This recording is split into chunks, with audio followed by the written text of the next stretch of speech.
What's going on, family? Scrapbook Boxing Museum of the Forgotten Fisticuffs series. We're going to continue examining 100 years of World Championship fights. We're going to pick up where we left off with Barney Ross and Frankie Click.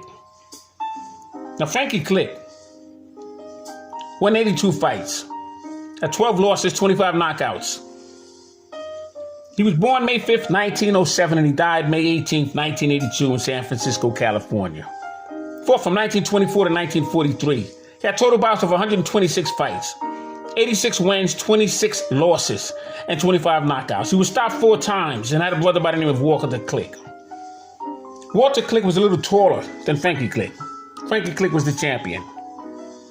He had 16 wins between October 29th, 1924 and April 30th, 1926. Between April and November 26th, he would win 2 and draw 1 with Sidney White. Between November 12, 1924 and May 25, 1927, he had 10 straight victories, fighting the likes of a Henry Armstrong, Barney Ross, and Al Citro, Pedro Martinez and Lou Ambers, Tony Falco and Eddie Cool, Joe Lynch and Charlie Miller, Jimmy Vaughn, Eddie Zivick. Before San Diego, Jarilla, Kid Chocolate, Tony Canzaneri, Jimmy Leto, the great Henry Armstrong, California, Joe Lynch.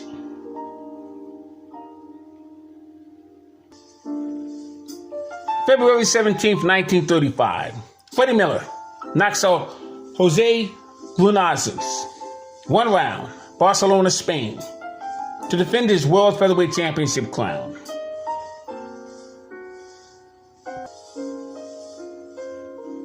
March 4th, 1935. Benny Lynch remains flyweight champion. 12th round draw in Glasgow. It's at Kevin Hall Auditorium. Over Jackie Brown. The referee was Johnny Summers. Now, Benny Lynch was 21 years old. He stood 5 foot 4 inches. He was a flyweight and had a 65-inch reach. He had a record going into that fight of 71 wins, 14 losses, 6 draws, and 21 knockouts. As for Jackie Brown, stood 5 foot 5 inches. He was a flyweight and had a fighting record of 68 wins, 9 losses, 15 draws, and 19 knockouts. Now, who was Benny Lynch? Born April 2nd, 1913. Scotland, United Kingdom. He died August 6, 1946. He was 33 years of age at the time of his death, and he would reside in United Kingdom. Fought from 1931 to 1938. Had total bouts of 119 fights, 88 wins, 14 losses, and 34 knockouts. Now, between January 7th, 1935 and September 9th, 1935, he faced Jackie Brown for the British Boxing Board of Control. Jackie Brown was floored 8 times. He would win the NBA flyweight title from Small, Montana. It's been 10 years since that title was unified, since Fidel Barber had vacated the belt. He fought Peter Kane for the British Boxing Board of Control, the NBA World Flyweight Championship belt, October 13th, 1937. He was KO'd in 13 rounds. The rematch with Peter Kane. Peter Kane would forfeit, 119 pounds overweight.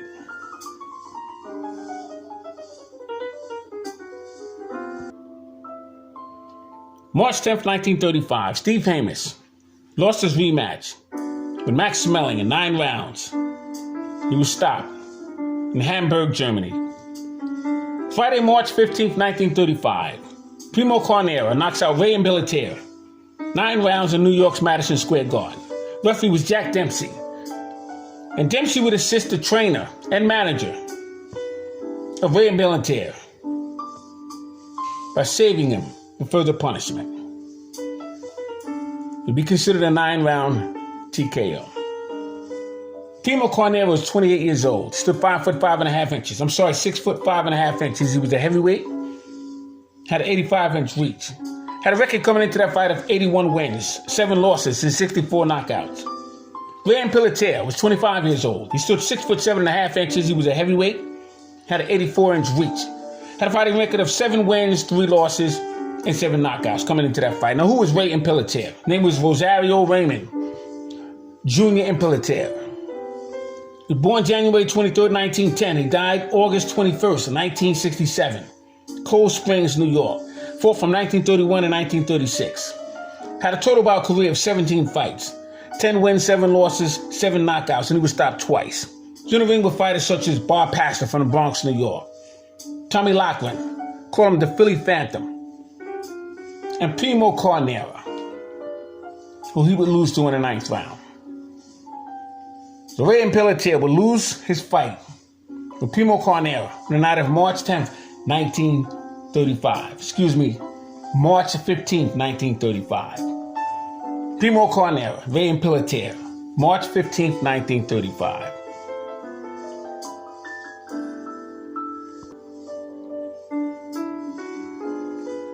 Friday, March 22nd, 1935. Heavyweight James J. Braddock. He was a dangerous puncher he was in the ring with. Minnesota. His name was Art Lasky. New York's Madison Square Garden. Referee was Arthur Donovan. And Art Lasky. His name was Arthur Lafosky. Born on November 16th, 1908. Evansville, Minnesota. He died April 2nd, 1980. He was 71 years of age at the time of his death, and he would reside in Minnesota. Stood 6'4". He was a heavyweight and had a 76-inch reach. Fought from 1930 to 1939.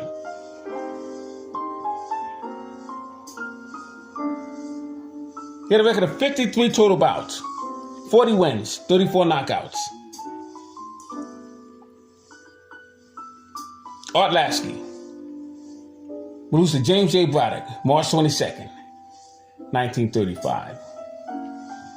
March 29th, 1935, Joe Louis knocks out Nady Brown, 10 rounds, Detroit, Michigan. It was at the Olympia Stadium. Referee was Elmer Slim. And Jerry McLarnin Awards.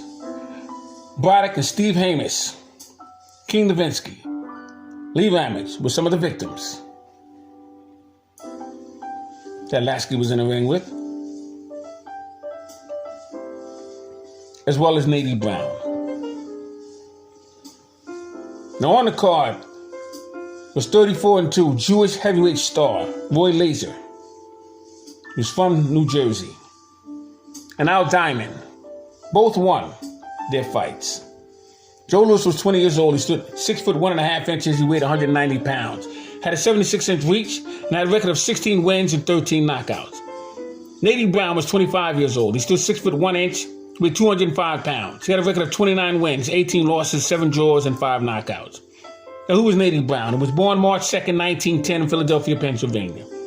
He died June 24th, 1991. He was 81 years of age at the time of his death. He would reside in Washington, District of Columbia. He stood 6'1". He was a heavyweight. Fought from 1928 to 1949. Had a total bout career of 80 fights. 40 wins, 30 losses, 11 knockouts, and he was stopped 8 times. He was in the ring with fighters such as Tony Colento and Eddie Slim, Maxie Rosenboom, Tommy Gomez, Mickey Walker, and Leroy Hayes, Joe Knight, Corn Griffin, Walter Nizar, Eddie Sims. Joe Louis knocks out Nady Brown with a beautiful left hook. Never saw it coming. April 9th, 1935. Barney Ross defeats Harry Woods in 12 rounds. Seattle, Washington, to remain the junior welterweight champion. May 10th, 1935. Tony Canzoneri defeats Lou Ambers, 15 rounds in New York's Madison Square Garden.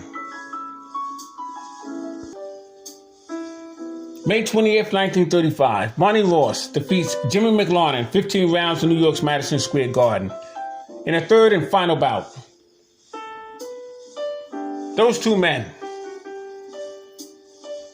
put up a trilogy that was ring classic.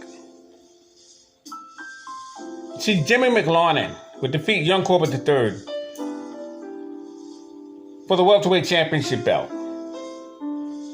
Barney Ross would defeat Jim McLarnin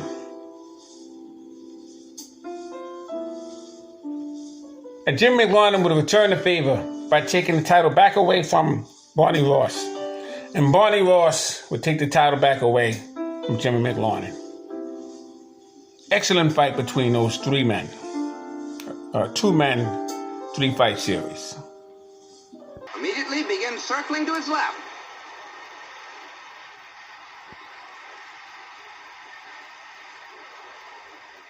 Now Barney Ross has his back to you. He is now to your left. Landed well to the head and body. Jim McLarnin is to your left now. With left jabs and hooks.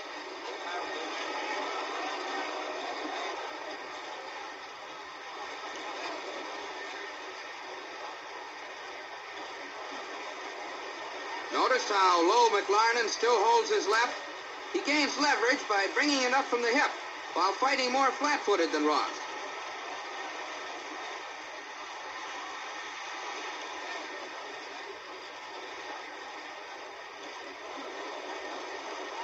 Challenger Barney Ross has done a good job of keeping away from McLarnin's heavier shots. Barney is a shifty boxer who also packs a good wallop.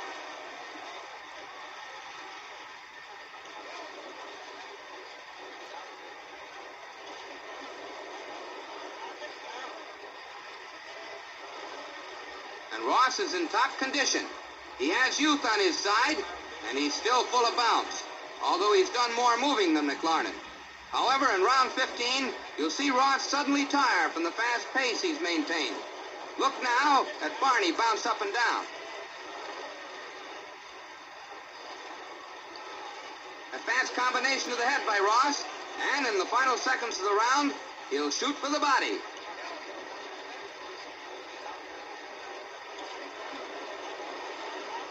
Jack Dempsey's a referee. Referee Dempsey has them touch gloves for the final round. It's welterweight champion Jimmy McLarnin versus challenger Barney Ross in the final round of their rubber match.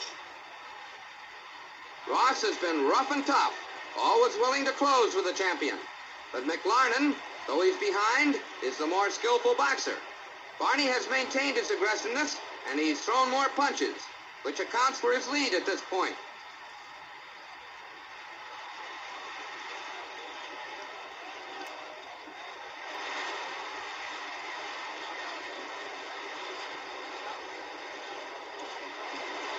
Ross barrages to the body, but look at McLarnin fight back.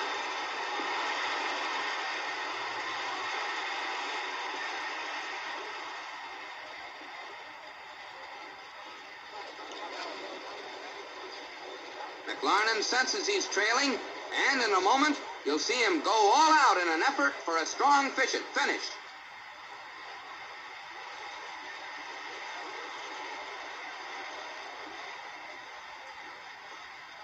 Very nice combination between both men. Watch Jimmy unleash a body barrage that will take the steam out of Ross and force him to hold.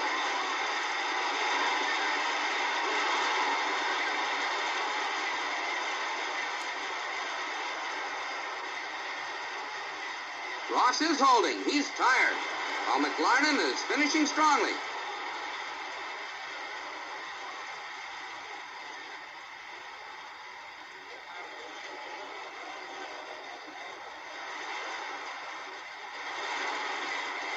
Ross on the left takes another body blast, but he's punching back too.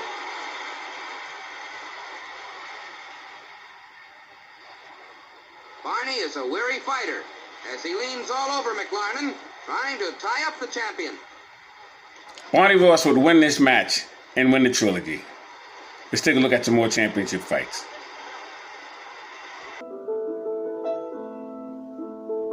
June 1st, 1935. Baltazar Sanchili defeats Panama All-Brown, 15 rounds. He beat him in Spain to win a bantamweight championship belt.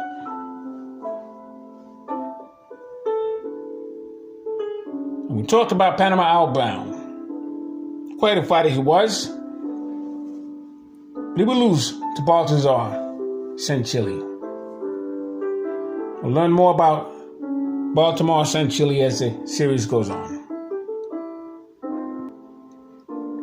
Now I'll show you Max Baer, because he will entangle with two fighters who would become champion in his time. June 13th, 1935, James J. Braddock, 10-1 underdog, would upset Max Baer, New York's Madison Square Garden, for the NBA and the New York SAC World Heavyweight Championship bout. Took place in Lake Spring, New York City, the Mecca, Madison Square Garden. Former New Yorker James Braddock becomes the Cylinder Man. He was down on his luck and becoming a champion. June 25th, 1935, Brown Bomber Joe Louis unloads a triple left hook on the chin of Max Baer, knocks him out in the 4th round. And 2 weeks after, James Braddock would upset Max Baer. Joe Louis would make his New York debut, New York's Madison Square Garden, New York Yankee Stadium.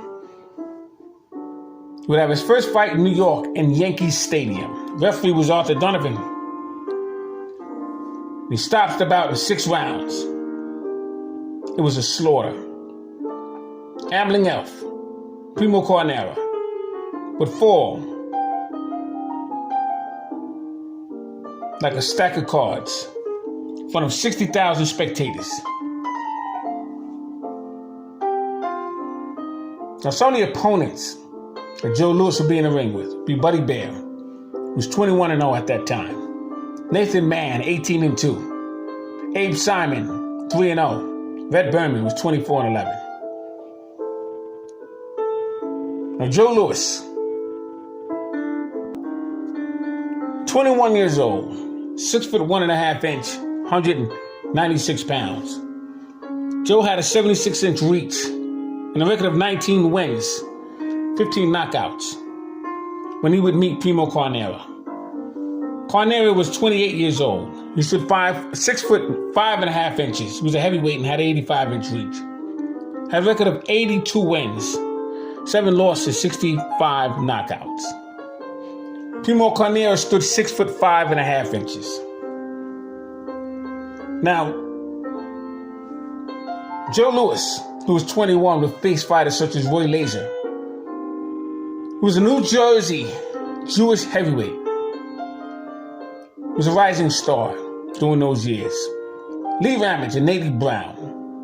Primo Carnera would face Cecil Seal Harris, Victorio Campolo, Ray Impalatier, Max Baer, and Tommy Loughran.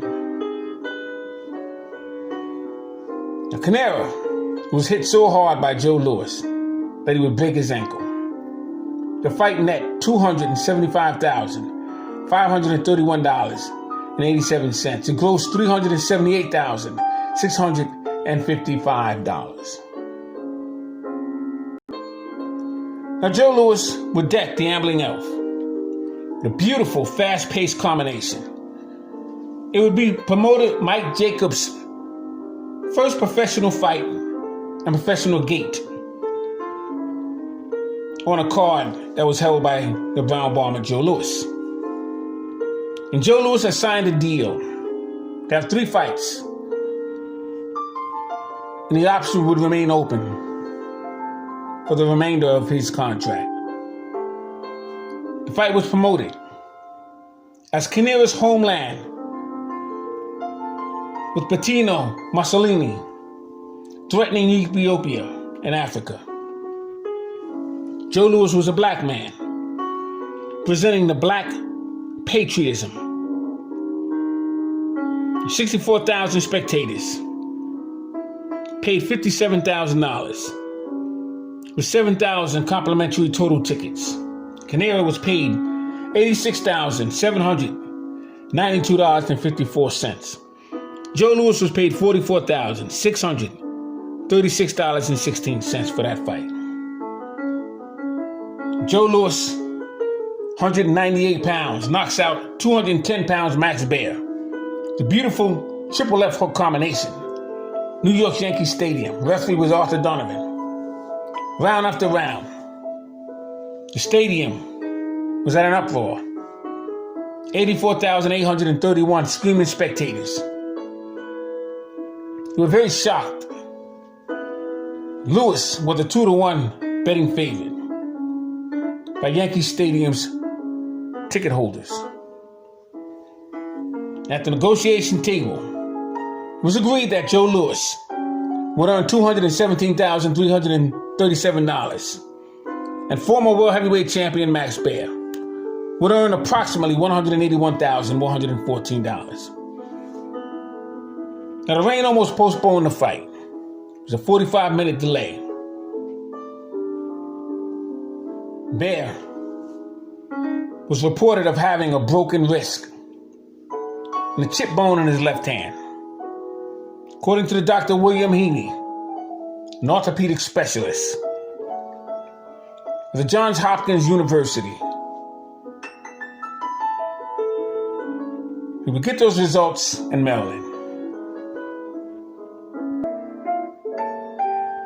Joe Louis to your right, Max Baer to your left.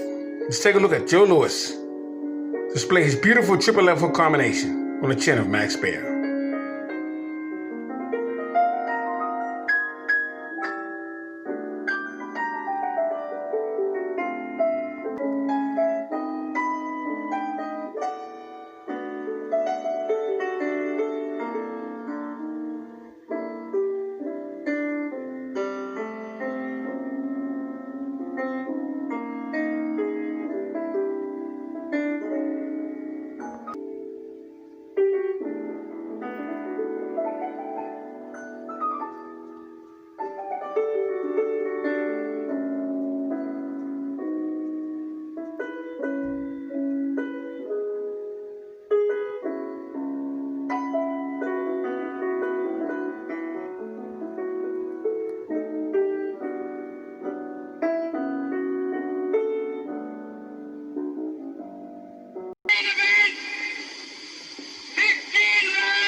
Beautiful triple left hook by Joe Louis.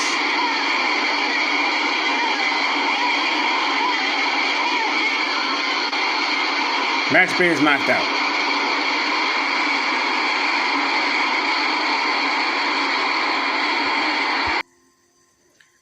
We'll just end this video by just showing you a couple of men on the scales. This is the book that I have. Tail of the tape, men on the scales. You have Mickey Walker on the scale to your right. And Lou Tender from Philadelphia. He was a southpaw.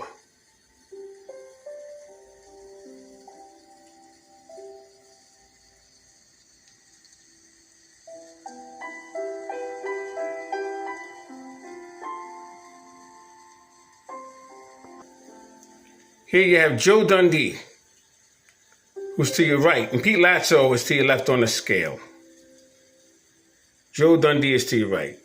And they would get it on at the Polo Grounds, June 3rd, 1927.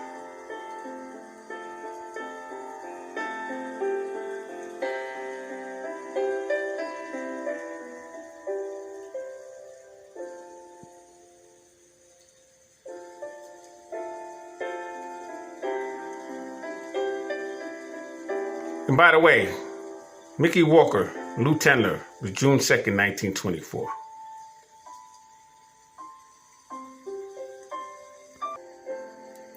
And there you have James Braddock, who was the challenger, Max Baer champion. And Braddock would upset Max Baer. And Braddock would become the new heavyweight champion of the world. He would eventually face Joe Louis in 1937 at Comiskey Park. Scrapbook Boxing, Museum of the Forgotten Fisticuffs series. All great fights and all great fighters will never be forgotten on my channel. Salute to my subscribers and salute old school boxing. 100 years of world championship fights. Until next time, peace.